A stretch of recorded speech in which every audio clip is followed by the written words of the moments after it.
And joining us in studio, of course, you at home are also welcome to give us a call, is Gushwell Brooks, Communications Coordinator for the South African Human Rights Commission, Mr. Imaka Johnson, Acting Deputy Chair and Public Relations Officer at African Diaspora Forum, and Samkelo Mgobozi, spokesperson for the DA Mayor of Tshwane, Mr. Solim Simanga. Gentlemen, thanks so much for joining us. Of course, what we've seen now with the Minister trying to intervene, saying that if at least all businesses were to abide by the law, we document the immigrants and foreign nationals, that this will allow for a level of control and understanding that people are here legitimately. A question, though, Gushwell, was the South African Constitution allows for all who lives in South Africa to enjoy opportunities, etc. That's not necessarily the same in other parts of the world. You know, geopolitics aside, are locals justified in saying that at least at a micro level, there needs to be a level of protection for those businesses? Well, good evening to you, Cindy, and good evening to the people at home. I think it's, of course, the Constitution in its preamble extends the rights to all who live in it, who live in South Africa, first and foremost. But I think that we also need to understand that there's a legal framework around the Constitution and that there are limitations to rights. So if you are a foreign national, born outside of South Africa, living in South Africa, there are certain limitations. And that is why, for example, people need work permits, they need study visas, and the list is quite lengthy in terms of the regulations that we need to meet. So which means that these rights, various rights, aren't just extended, that there is a form of discrimination, but legally we understand that as being a form of fair discrimination, because remember, it's unfair discrimination that's limited, that is limited within the Constitution and within the law. So I don't think that there's this free for all and people have all kinds of opportunities that they can get social grants and houses and, you know, and some of the things that have been said. There are limits on those rights and strictly within the law and constitutional and fair. All right, I have to take the DA spokesperson for the Mayor of Tshwane, Solim Simanga, and on the line is Samkelo Mgobozi. Thanks so much for joining us. We believe that your time is rather constrained, but just your reaction to Home Affairs Minister saying that essentially the small businesses at a micro level are what's fueling tensions between foreign nationals and South Africans. Well, first and foremost, I only speak on behalf of the Executive Mayor of the capital, and I'd like to say up front that the Executive Mayor, Solim Simanga, in no way feels that xenophobia can be sanctioned or is condoned in any regard, much less the venom and violence that ensues therefrom. So what I'm saying is that Mlusi Gigaba is free to, in all regards, approach the issue of xenophobia in whichever incarnation he chooses to do so. But ours is that crime is not an issue that is unique to one nationality or the other. And the Executive Mayor of Pretoria feels that we will fight crime, whether it's perpetuated by South Africans or foreign nationals or whomever. If it's within our jurisdiction, it's our duty and our constitutional duty and our municipal duty to fight crime wherever it exists. So the question of the foreigners question is a question that is left squarely in Mlusi Gigaba's jurisdiction, and that's up to him and the Department of Home Affairs to decide how he proceeds in this regard. But ours is to ensure that the people who live in the city, who are lawfully in the city, have access to all the opportunities and all the provisions under the Constitution, and anything outside of that is outside the Constitution is, we believe, unlawful. And people within the city who behave in a manner that is not commensurate with the law will suffer the might of the law. Okay, Samkelo, I think maybe, I missed you, or the question wasn't clear.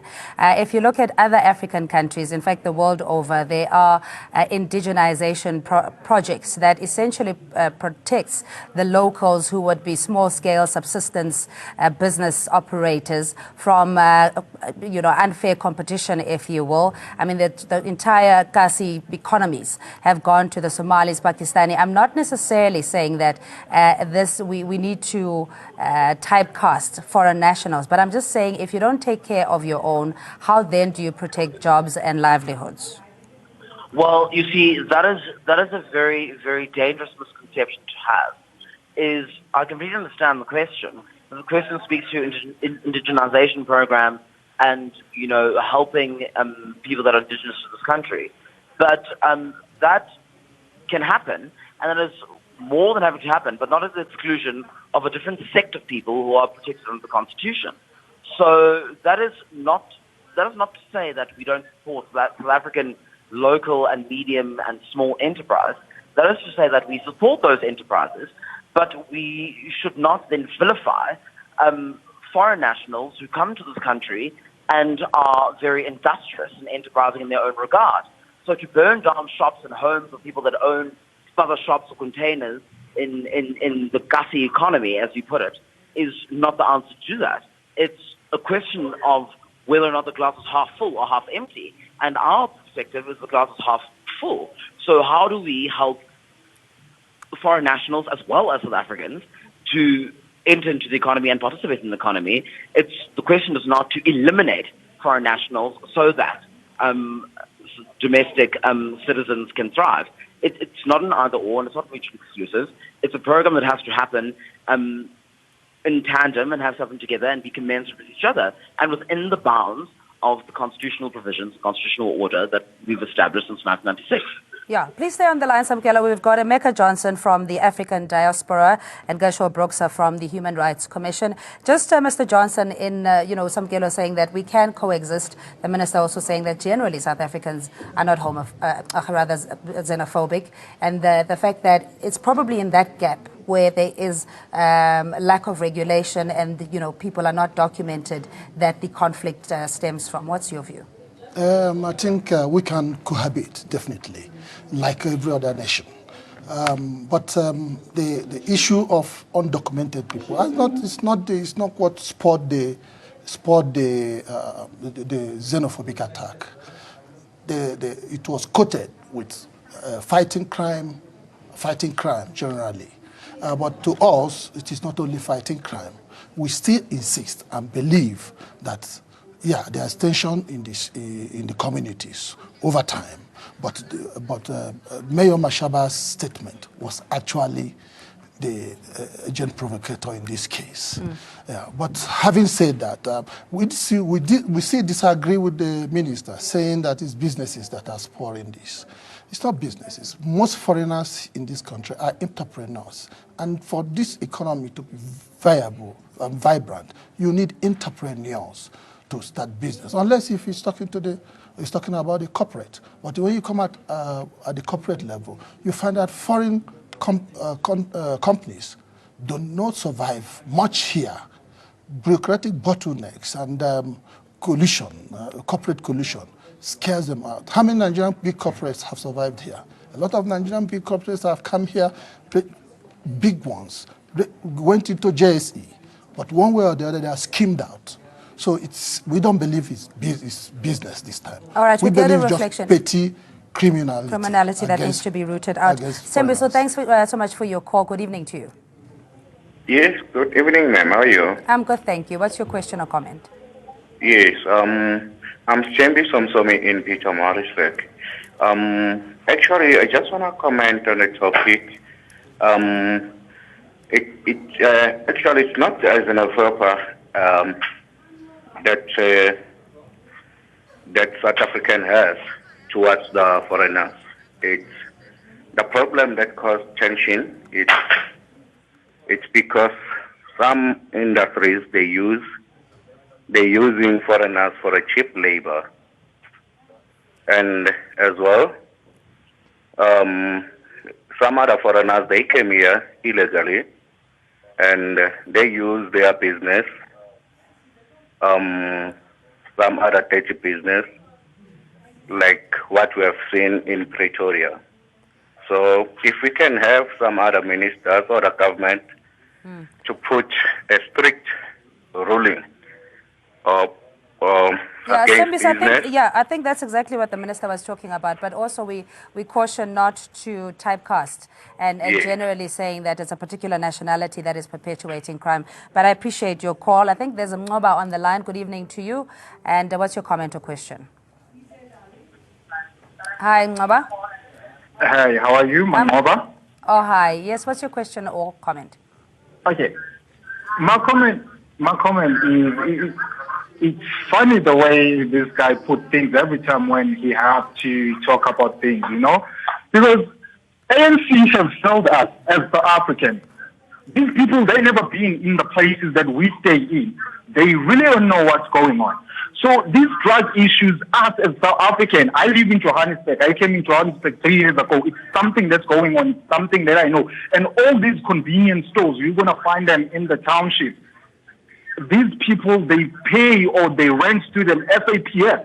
And we all know that. And we fed up, even if you do something to these people or they get to treat you unfairly, you go and complain to the SAPS. They're not going to help you. Okay, we'll get our panelists to respond and hopefully assist you in that one. We have Shamplane on the line. Good evening to you and thanks for calling. Thank you, Ma'am. How are you? I'm well, thank you. Yes, I'm in Portugal. Ma'am, I just want to comment something here.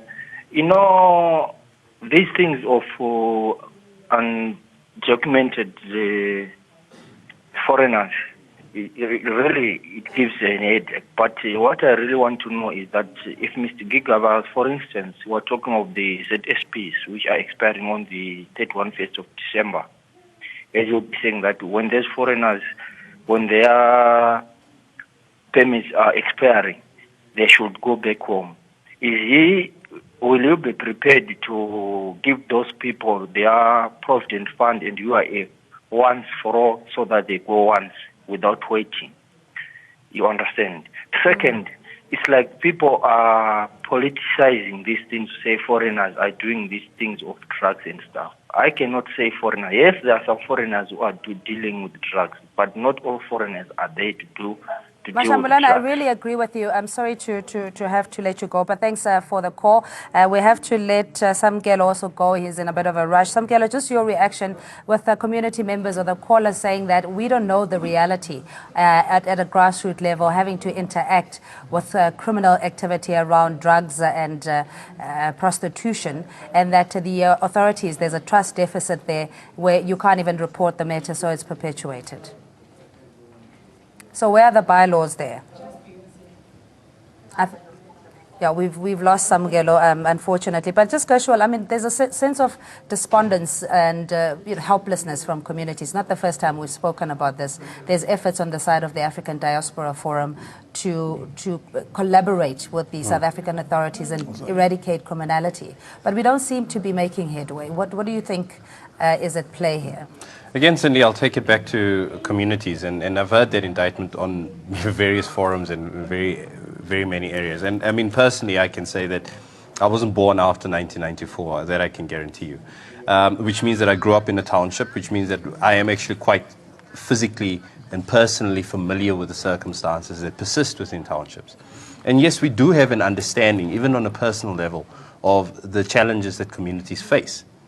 What we need to really get back to, and I understand that we're having this very nebulous conversation around foreign business ownership and the role that foreign nationals play within our communities, etc. And my question then becomes, what is it actually that we're discussing and that we are so upset about that we want to take to the streets and see some of the activity that we've seen in the last weeks? Is it the fact that we have foreign nationals that run businesses in our communities? Is it the fact that we're blaming them for crime? Is it the fact that we're blaming them for being undocumented?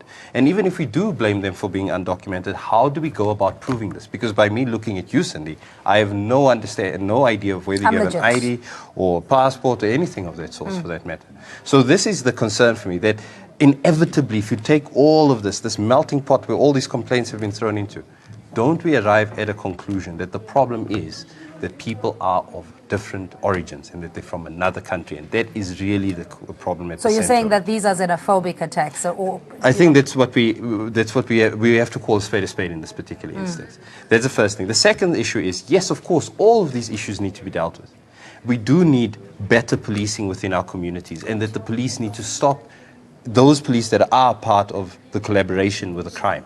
Is there the political, I mean, why is it that we can't deploy? We've seen in certain cases at El Dorado Park, where the army was sent in for a short period of time, and things seem to have moved ahead, but we're back to square one. And Mr. Johnson, I don't know, from your part, obviously you would feel that you're unfairly discriminated against, at least the foreign nationals that are legitimately in the country, and even the business owners that are unfairly targeted. What in your view is the recourse? Yeah, I don't know really what's their grudge, but definitely I know that majority, over 70% to 80% of migrants in South Africa are duly documented.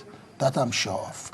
And then having said that too, there must be some criminal elements, like I always say, amongst the migrants. But I don't believe, or we don't believe from the stable of ADF, that these attacks, like he said, is basically, you can't just see somebody and say he's undocumented. You can't just see somebody and say he's a drug dealer.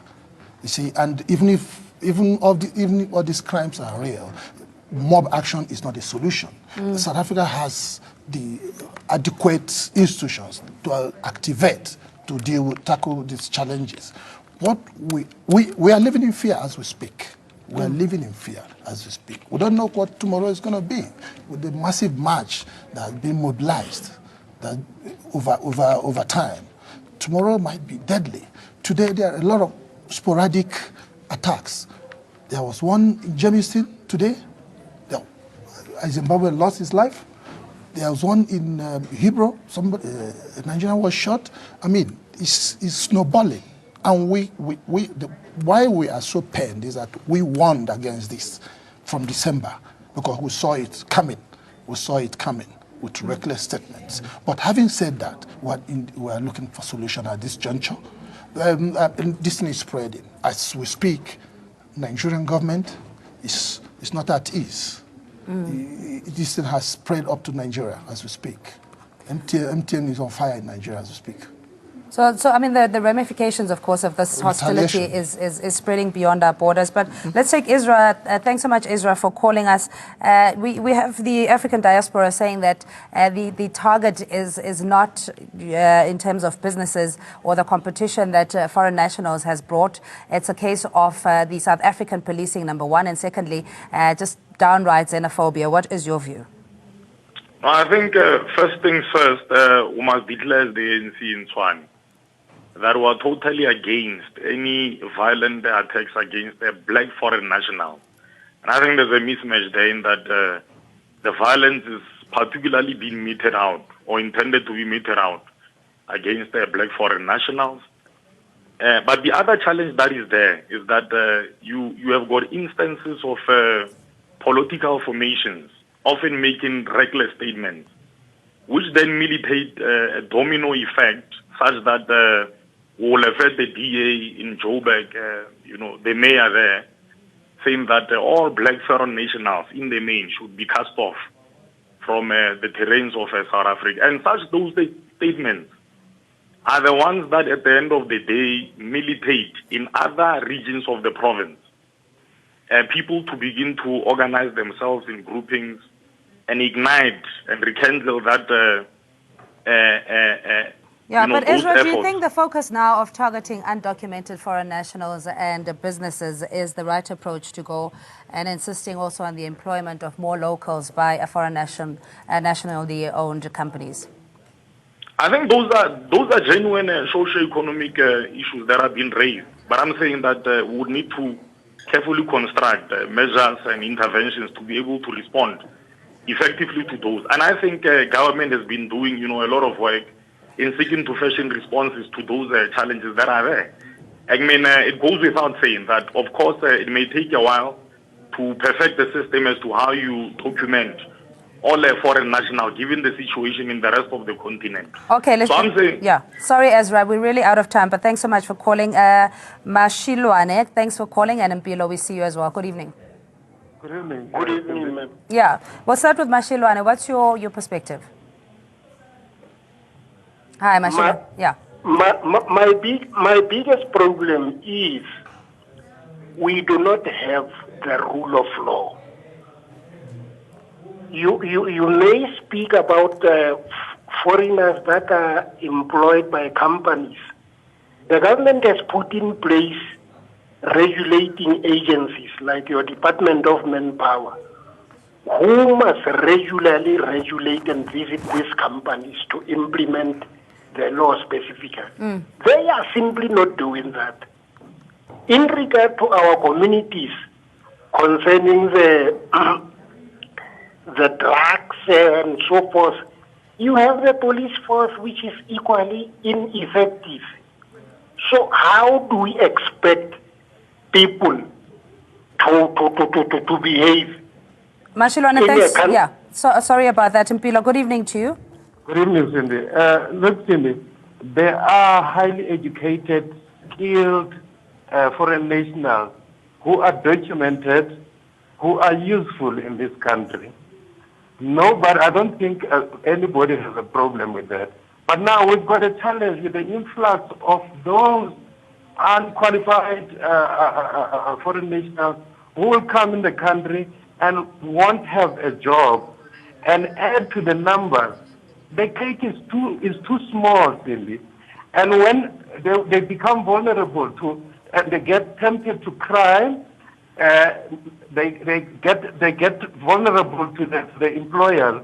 They work for less money, and they become the tool to hinder the progress that has been made to fight for a living wage for those South Africans who want a job. Now they become the tool to deprive South Africans. Yeah. All right, Mpilo, we're going to have to leave it there. Gushwell, just the whole frustration around, I don't know whether the anger is directed in the right channels, where, again, that narrative is perpetuated, that foreign nationals come and take jobs, etc. We still seem to be grappling with that in creating an environment that is competitive, but that also has more opportunities than what we currently see. I think, Cindy, going back to the issue at hand here, first of all, people keep on talking about the fact that there's a lack of rule of law. It's not up to me as a private individual to assert the rule of law. There are authorities in place for it, the police, the NPA, all the various services that we have throughout the country. It's the Department of Home Affairs that determines who gains entry into the country and who does not. And of course, one does know that there are people that gain access through illegal means. But I don't think that they account for every single migrant that has ever entered into South Africa. The vast majority of people that enter South Africa enter through our borders, through our controlled borders. That's the first point to make. The second aspect is, yes, we have the Department of Labor, and the Department of Labor needs to ensure that all people are there on legal basis that are working and employed. So my job, for example, I'm a South African citizen. I'm actually able to do the job that I do on a day-to-day basis. So all of this boils down to one simple fact. And the example that you cited was El Dorado Park.